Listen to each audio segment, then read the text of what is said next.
وسلام على عباده الذين اصطفى.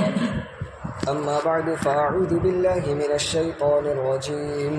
بسم الله الرحمن الرحيم.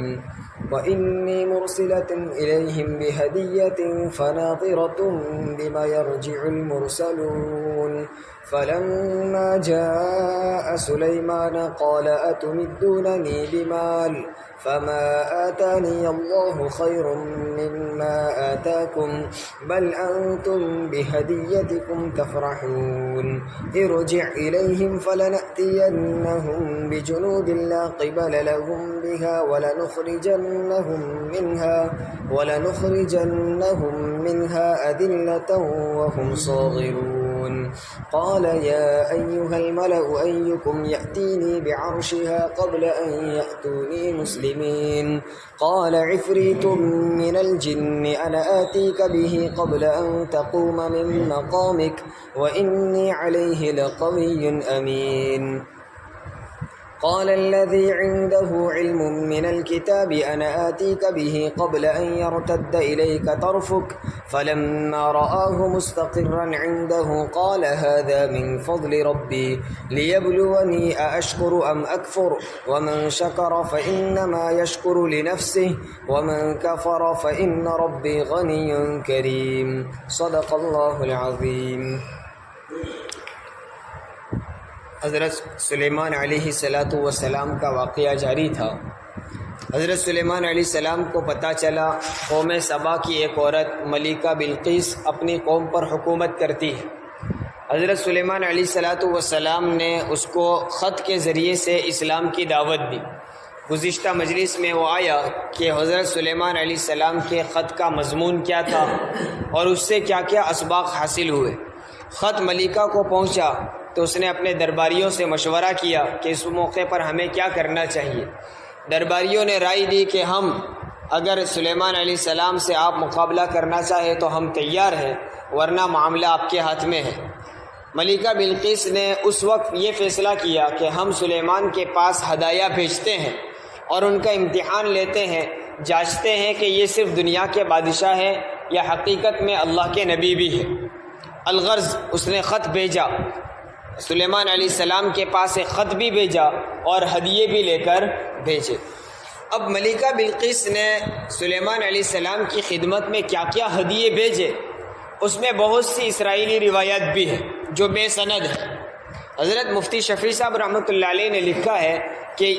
ان باتوں پر تمام روایات متفق ہے کہ ملکہ بلقیس نے حضرت سلیمان علیہ السلام کے پاس جو ہدایہ بھیجے اس میں سونے کی اینٹیں اور غلام اور باندیاں تھیں. 100 غلام 100 باندیاں اور سونے کی اینٹیں اور جواہرات تھے. ظاہراً یہ ہدایہ بھی کوئی معمولی نہیں تھے. سونے کی اینٹیں بڑی قیمتی ہوگی اور 100 غلام اور 100 باندیاں.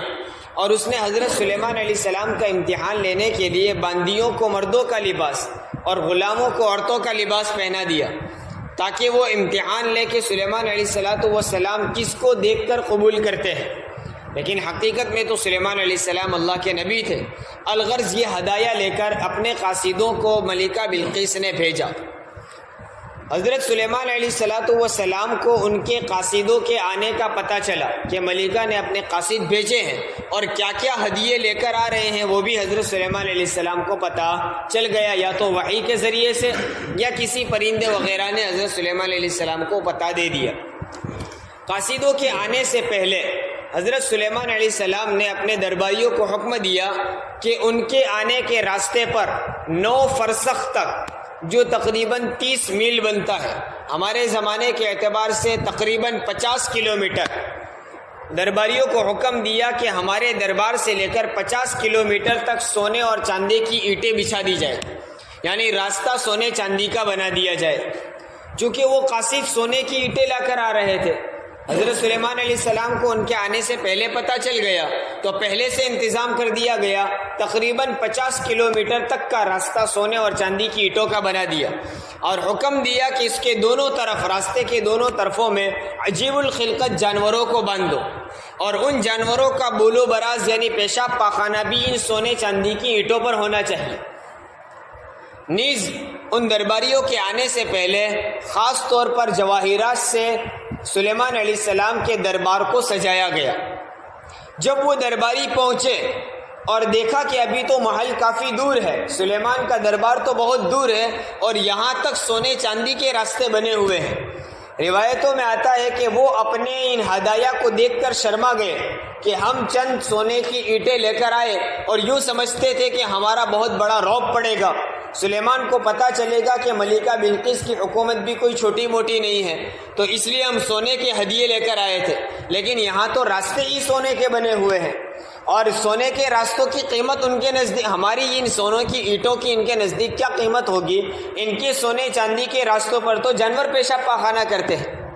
بعض روایتوں میں ہے کہ وہ شرما کر انہوں نے ہدایہ وہیں پر پھینک دیے۔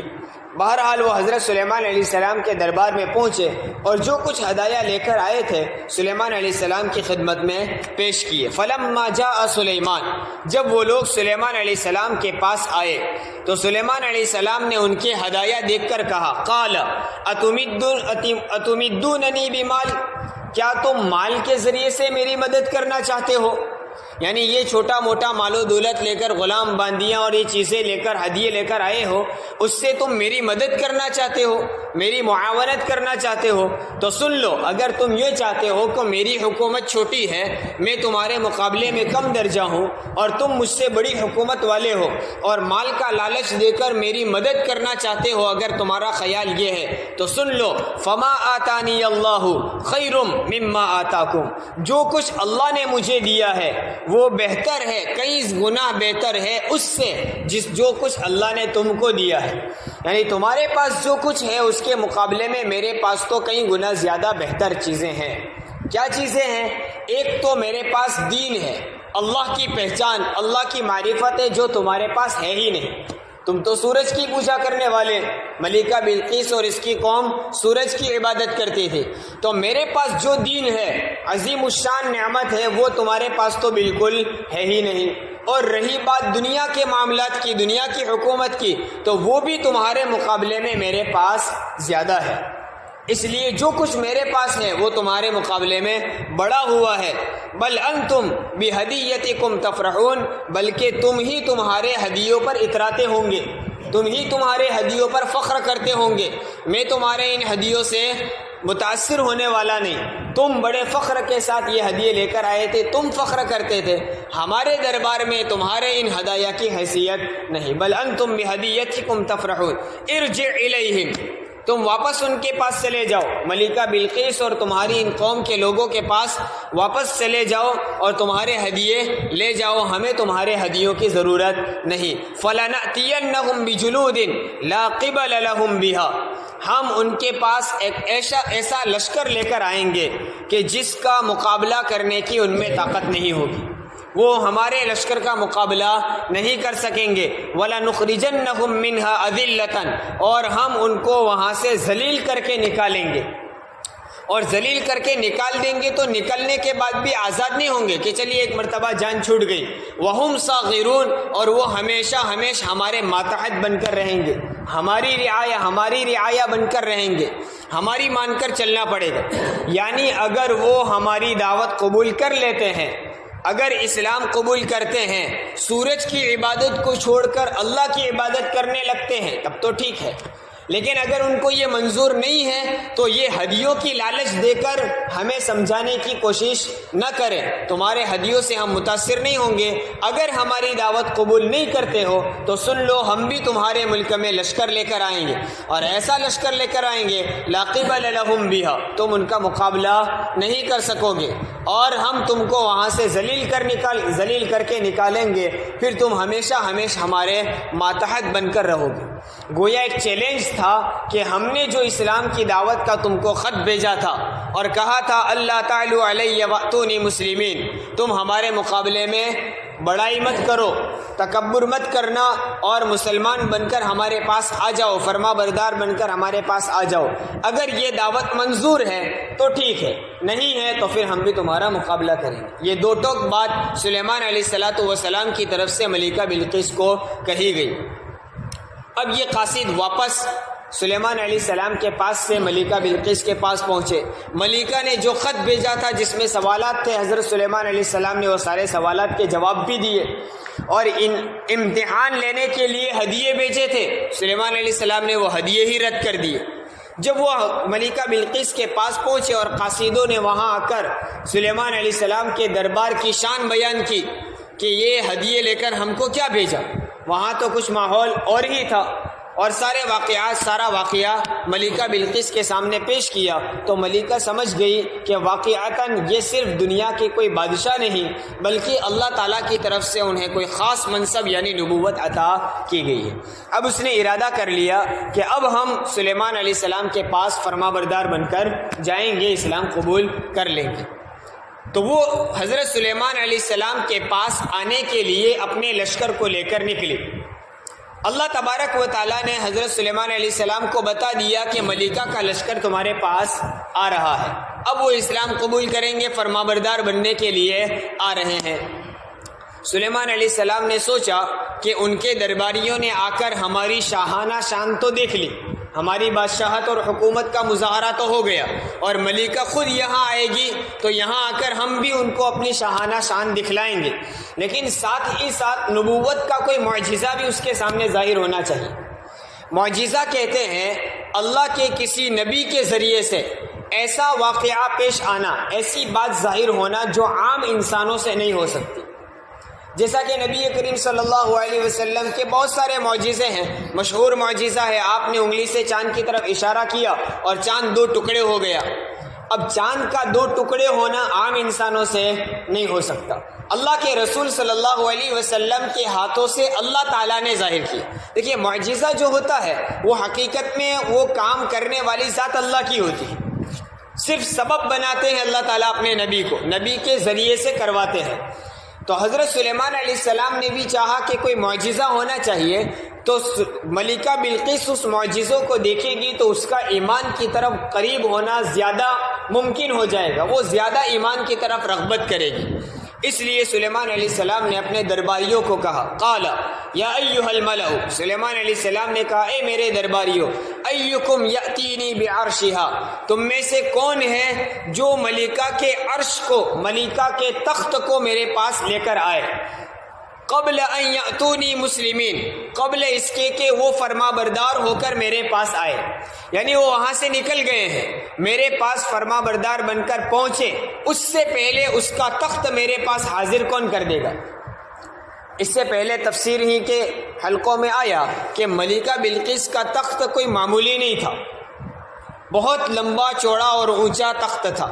30 ہاتھ اونچا تخت تھا، 40 ہاتھ چوڑا اور 80 ہاتھ لمبا. اتنا بڑا تخت تھا، اور اس کی حفاظت کے لیے 7 عمارتوں میں بند، 7 تالوں میں اس کو بند رکھا تھا، یکے بعد دیگرے، ایک کمرے کے اندر دوسرا، دوسرے میں تیسرا، یہ 7 کمروں میں بند تالوں کے اندر اس تخت کو اس نے رکھا تھا. یعنی گویا ایسی حفاظت کی جگہ میں تھا جہاں خود اس کے آدمیوں کی بھی پہنچ نہیں ہو سکتی تھی، ایسی حفاظت کی جگہ میں رکھا تھا. سلیمان علیہ السلام نے کہا وہ تخت لے کر کون آتا ہے. غالباً تخت کی چوائس اس لیے کی گئی کہ وہ بہت محفوظ جگہ میں رکھا تھا اور اتنے دور فاصلے پر تھا. ملکہ بلقیس کا ملک بہت دور تھا. سلیمان علیہ السلام نے غالباً چاہا کہ اتنے دور سے میرے دربار میں اس کے آنے سے پہلے تخت پہنچ جائے تو بہت تعجب ہوگا کہ ہم نکلے اس وقت تو تخت وہاں موجود تھا، اور ہمارے آنے سے پہلے اتنے دور یہاں کیسے پہنچ گیا. تو اس کو یقین ہو جائے گا کہ واقعتاً یہ اللہ کے نبی ہے. اسی طرح وہ تخت اتنی حفاظت میں رکھا ہوا ہے، ایسے بند تالوں میں بغیر تالا توڑے ہوئے وہاں سے تخت کا یہاں پہنچ جانا، یہ معجزہ بنے گا جس کی وجہ سے اس کا ایمان قبول کرنا زیادہ ممکن ہو جائے گا. اس لیے سلیمان علیہ السلام نے تخت کو لانے کا حکم دیا. اور شاید تخت کے انتخاب کی وجہ یہ بھی ہو سکتی ہے، یہ وجہ سمجھ میں آتی ہے کہ کسی کے تخت پر قبضہ کر لینا اس کی حکومت پر قبضہ کرنا سمجھا جاتا ہے. جیسا جمہوری ملکوں میں ایوان ہوتے ہیں، پارلیمنٹ ہوتے ہیں، اگر کوئی ایک حکومت دوسری حکومت کے پارلیمنٹ پر قبضہ کر لے تو مطلب کیا ہوگا، اس نے اس ملک پر قبضہ کر لیا. ملکہ بلقیس کے تخت پر قبضہ کر لے، وہاں سے یہاں حاضر کر دیں، تو ملکہ کو پتہ چلے گا کہ میری حکومت ان کے مقابلے میں کوئی حیثیت نہیں رکھتی، سلیمان نے تو گویا میرے حکومت پر ہی قبضہ کر لیا۔ جس وقت میں وہاں سے نکلی تھی ملکہ تھی، یہاں پہنچنے سے پہلے تو میری حکومت ختم ہو گئی۔ تو گویا غالباً سلیمان علیہ السلام نے تخت کے انتخاب میں اپنی حکومت کی شان بھی دکھلانا ممکن ہو سکتا ہے۔ الغرض سلیمان علیہ السلام نے اپنے درباریوں سے پوچھا کہ تم میں کون ہے جو ملکہ کے میرے پاس پہنچنے سے پہلے اس کا تخت یہاں حاضر کر دے۔ قال عفریت من الجن، سلیمان علیہ السلام کے درباریوں میں جنات بھی تھے، ان جنات میں سے ایک نے کہا انا آتیک بہ، میں آپ کے پاس اس کو لے کر آؤں گا۔ کتنی دیر میں؟ قبل ان تقوم من مقامی، آپ اپنی جگہ سے کھڑے ہو اس سے پہلے، یعنی آپ کا دربار لگا ہوا ہے، یہ دربار برخاست ہو، یہ مجلس ختم ہو، اس سے پہلے میں وہ تمہارے پاس تخت لے کر حاضر کر دوں گا۔ قبل ان تقوم من مقامی، اور اس نے آگے کہا وانی علیہ لقوی امین، دو باتیں کہی۔ چونکہ اتنا بڑا تخت اتنے دور سے یہاں لے آنا اور دربار ختم ہو اس سے پہلے لے آنا بڑی تعجب کی بات تھی، اس لیے اس نے یقین دلانے کے لیے ایک بات کہی وَإِنِّي عَلَيْهِ لَقَوِيٌّ، یوں مت سمجھنا کہ میں نہیں لا سکتا اور اتنا بڑا کام کیسے ہوگا، میں اس پر قدرت رکھتا ہوں، میں اس پر طاقت رکھتا ہوں، میں لے آؤں گا۔ دوسری بات، ملکہ بلقیس کا تخت بڑا قیمتی تھا، جواہرات سے جڑا ہوا تھا، اس لیے میں وہاں سے تخت لے کر آؤں گا تو آپ یہ خوف اور اندیشہ مت کرنا کہ میں اس میں کوئی خیانت کر دوں گا، وہاں سے تخت اٹھا کر اس میں سے کچھ جواہرات چرا لوں گا، نہیں۔ وَإِنِّي عَلَيْهِ لَقَوِيٌّ أَمِينٌ، میں امانت دار بھی ہوں اور قدرت بھی رکھتا ہوں، تخت لا بھی سکتا ہوں اور میں امانت دار ہوں، اس میں کوئی خیانت نہیں کروں گا، مجھ پر بھروسہ کریں، اجازت دے،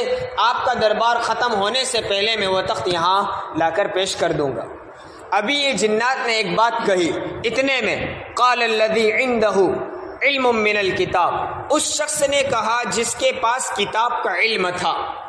وہی موجود ایک شخص نے جس کے پاس کتاب کا علم تھا۔ اب وہ کون شخص ہے؟ قرآن نے اس کا نام نہیں لیا۔ اکثر مفسرین کی رائے یہ ہے کہ وہ سلیمان علیہ السلام کے درباریوں میں کا ایک درباری تھا جس کا نام آصف برخیہ تھا۔ بعض روایتوں سے پتہ چلتا ہے کہ وہ حضرت سلیمان علیہ السلام کا خالہ زاد بھائی تھا۔ اس نے کہا علم من الکتاب، جس کے پاس کتاب کا علم تھا، یعنی اللہ اس کے پاس اسم اعظم کا علم تھا۔ اسم اعظم اس کے پاس ایسے تھے کہ جس کے ذریعے سے وہ اللہ سے جو دعا کرتا اللہ اس دعا کو قبول فرماتے تھے۔ تو اس شخص نے کہا عندہ علم من الکتاب، جس کے پاس کتاب کا علم تھا۔ کیا کہا اس نے؟ ابھی وہ جنات کی بات سنی کہ دربار ختم ہونے سے پہلے، مجلس ختم ہونے سے پہلے میں وہ تخت حاضر کر دوں گا۔ تو اس شخص نے کہا انا آتیک بہ قبل ان یرتد الیک طرفک، تم اپنی پلک کو جھپکو، آنکھ جھپکنے سے پہلے میں تمہارے سامنے وہ تخت حاضر کر دوں گا۔ ایک قول کے مطابق وہ آصف برخیہ کی بات ہے کہ اس نے کہا کہ میں وہ تخت یہاں لا کر حاضر کر دوں گا، اور اس نے وہ تخت پلک جھپکنے میں حاضر کر بھی دیا۔ اگر یہ تخت لانے والا آصف برخیہ ہے تو اس کو کرامت کہیں گے، چونکہ معجزہ اس کو کہتے ہیں جو نبی کے ہاتھوں سے ظاہر ہو، اور نبی کے علاوہ کسی اور شخص سے، اللہ کے کسی نیک بندے کے ہاتھوں کوئی عجیب چیز ظاہر ہو تو اس کو کرامت کہتے ہیں، معجزہ نہیں کہتے۔ لیکن جتنے اولیاء اور بزرگوں کی کرامتیں ہیں وہ انبیاء کا معجزہ بھی ہے، چونکہ کوئی ولی بغیر نبی کی بات مانے، نبی کی اتباع کیے ولی نہیں بنتا، کرامت بغیر نبی کی اتباع کے نہیں ہو سکتی ہے۔ تو ولی کے ہاتھوں کرامت ہوتی ہے، اس کے پیچھے بھی نبوت کا دخل ہے، وہ نبوت کو مانتا ہے اور نبی کو مانتا ہے، تبھی تو اللہ نے اس کو یہ مقام دیا۔ تو اگر آصف برخیہ کا یہ فعل ہے کرامت ہو تو معجزہ بھی ہے، کرامت بھی ہے۔ اور بعض لوگوں نے کہا کہ عندہ علم من الکتاب، اس شخص نے کہا جس کو کتاب کا علم دیا گیا تھا اس سے خود سلیمان علیہ السلام مراد ہے، یعنی سلیمان علیہ السلام ہی نے کہا کہ میرے دربار کے ختم ہونے سے پہلے تو کیا لائے گا، میں پلک جھپکنے میں اس کو حاضر کر دیتا ہوں۔ اس قول کے مطابق تخت لانے والے خود حضرت سلیمان علیہ السلام ہے، تو پھر وہ معجزہ کہا جائے گا کہ حضرت سلیمان علیہ السلام کا معجزہ تھا کہ پلک جھپکنے کے اندر وہ تخت دربار میں حاضر ہو گیا۔ اتنا بڑا معجزہ اور اتنا عظیم الشان کام، اس سے آدھا بلکہ 10%، 5% بھی کوئی کام ہم سے ہو جائے تو ہم تھوڑی کمر ٹائٹ کر کے چلنے لگے، لیکن سلیمان علیہ السلام کا کام دیکھیے، فَلَمَّا رَآهُ مُسْتَقِرًّا عِندَهُ، جب سلیمان علیہ السلام نے اس کو اپنے سامنے رکھا ہوا دیکھا، اس وقت سلیمان علیہ السلام کی زبان کیا تھی، آپ کا بول کیا تھا، وہ ہمیں سیکھنے کا ہے۔ قَالَ هَذَا مِن فَضْلِ رَبِّي، یہ میرے رب کا فضل ہے، یہ میرا کمال نہیں، یہ میری طاقت نہیں، یہ میری قدرت نہیں، میرے اندر اس کی بڑائی کا کوئی مجھے کوئی حق نہیں، یہ تو میرے رب کا فضل ہے، اللہ کا فضل تھا تو میں یہاں لا سکا، ورنہ کسی کی ہمت نہیں تھی۔ لیبلونی ااشکر ام اکفر، دیکھیے کتنا استہزار رہتا ہے، نعمت کے موقع پر بھی انبیاء علیہ السلام کتنا مستحضر اللہ کی ذات کو کتنا یاد رکھتے ہیں کہ یہ تخت کا حاضر ہو جانا اور اتنے بڑے معجزہ کا ہو جانا یہ اس لیے ہے تاکہ اللہ میرا امتحان لے کہ میں شکر کرتا ہوں ام اکفر، یا میں ناشکری نہیں کرتا ہوں۔ اگر میں کوئی بڑائی کا بول دوں گا تو یہ ناشکری ہوگی، اس لیے یہ میرے امتحان کا موقع ہے، اس وقت مجھے بہت سنبھل کر، بہت چوکنا ہو کر چلنے کی ضرورت ہے، یہ تو میرے رب کا فضل ہے، میں اس پر اللہ کا شکر ادا کرتا ہوں۔ لیبلونی اشکر ام اکفر، آگے کہا ومن شکر فانما یشکر لنفسہ،